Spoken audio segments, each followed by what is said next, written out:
Hello friends, 2 days అవుతుంది videos చేయక. నాకు ఆచారం మంచిగా లేదు.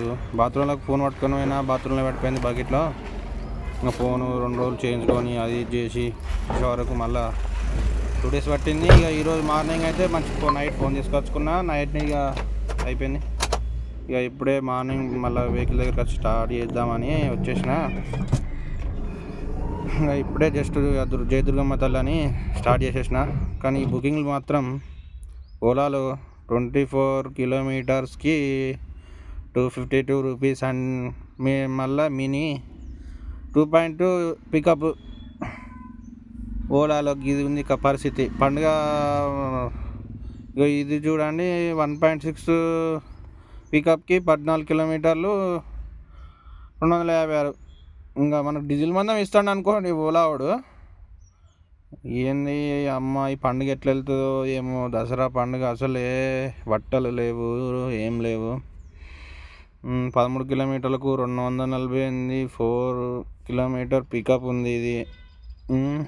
ఇంకా ర్యాపిడోలో చూద్దామని చెప్పేసి సరే ర్యాపిడో ఓపెన్ చేద్దాం అనుకున్నా. ర్యాపిడో ఓపెన్ చేస్తే ర్యాపిడోలో ఏమన్నా వస్తాయా అని ఆన్ చేసిన. ర్యాపిడోలో ఎట్లుంది మరి బిజినెస్ అని. ర్యాపిడోలో ఇట్లా అట్లే ఉంటుంది. ఇంకా ఈ ఓలా బుకింగ్ చూస్తే మనకి ఇంకా సపరేట్గా బండి మళ్ళీ ఇన్నే పెట్టేసి ఇంటికి పోయి సపరేట్గా రూమ్లో పోయి తినేసి ఇక మళ్ళీ పిచ్చిలేసి పెగ్గు తాగుడు అవుతుంది. సరే అని చెప్పేసి ఇంకా ఇట్లుంది పరిస్థితి బుకింగ్లల్లో. మొన్న చెప్పినా కదా ఫ్రెండ్స్, ఏదన్నా ఒకటి బిజినెస్ ప్లాన్ చేస్తానా ఏమన్నా చెప్పండి మరి. కొంచెం బడ్జెట్లో అయితే తక్కువనే, అంతగానో బడ్జెట్ ఏం లేదు మన దగ్గర పెద్దగా.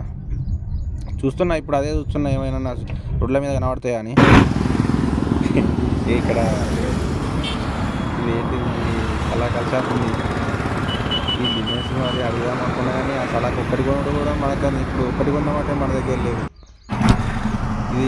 ఇది పాల ప్యాకెట్ల బండి ఇది ఓకే, కానీ నిద్ర ఉండదు. ఇంకోటి బిజినెస్ ఇది ఏంటంటే బచ్చిపల్లి బొమ్మల షాపు, ప్రణామ హాస్పిటల్ పెడదాం అనుకున్నా. కానీ మా సినిమా ఫోన్ చేస్తే ఇక అంతా జ్వరం వచ్చిన వాళ్ళు వస్తారు, మళ్ళీ నీకు జ్వరం వస్తుంది అని అంటే ఇక నేను హాస్పిటల్ వద్దనుకుంటాను. ఇప్పుడు ఇక గట్టుంది ఫ్రెండ్స్. కొంచెం మీరు లైక్ చేసి సపోర్ట్ చేసి జర ముడి కింద చేతి పెట్టి మీదికి లావడితే నన్ను దేవుడేమన్నా కరుణిస్తాడేమో అని చెప్పేసి కోరుకుంటాను friends. Thank you. Just like చేసి సబ్స్క్రైబ్ చేయండి. Thank you friends. Bye friends, మళ్ళీ కలుద్దాం.